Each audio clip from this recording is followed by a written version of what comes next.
boa tarde. Bem-vindos à terceira edição do CNN Mercado. O Ibovespa opera perto da estabilidade aos 108 mil pontos nesta sexta-feira. Já o dólar continua caindo e é negociado a R$ 4,92 agora.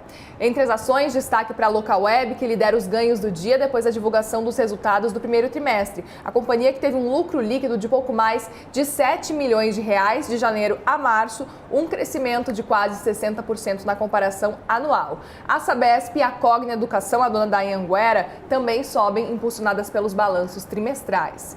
E os investidores também repercutem os dados de inflação aqui no Brasil, viu? Porque o IPCA desacelerou para 0,61% em abril, depois da alta de 0,71% em março. A gente acompanha aqui nessa tela do lado a variação mensal desse índice. Na inflação acumulada em 12 meses, o IPCA avançou 4,18% contra 4,65% do mês anterior. Todos os 9 grupos pesquisados tiveram uma alta em abril, mas os gastos com saúde e cuidados pessoais tiveram o maior impacto. O setor de alimentação e bebidas também contribuiu para esse resultado. Para Gustavo Cruz, estrategista-chefe da RB Investimentos, a inflação de abril sinaliza que o início do corte dos juros deve ficar para agosto ou setembro. Vamos ouvir?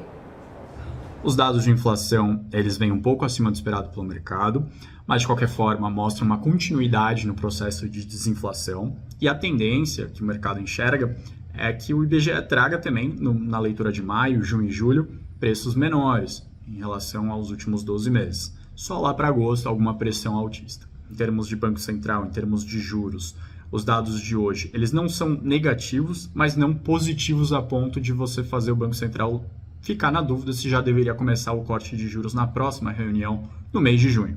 Porém, eles dão amplas condições para que o Banco Central jogue para frente, ou julgue necessário começar a cortar juros já em agosto.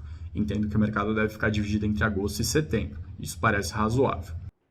E para o Murilo Viana, que é especialista em contas públicas, a trajetória de desaceleração vai fazer o governo intensificar a pressão sobre o Banco Central.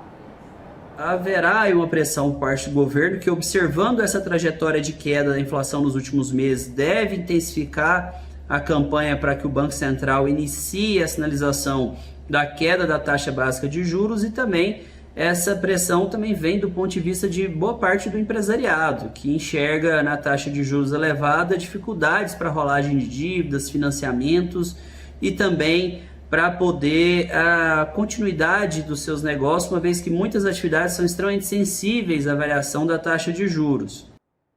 Chegamos ao fim do CNN Mercado, a última edição é às 5:50 da tarde. Você fica agora com a Daniela Lima e o CNN 360. Uma boa tarde e um bom fim de semana.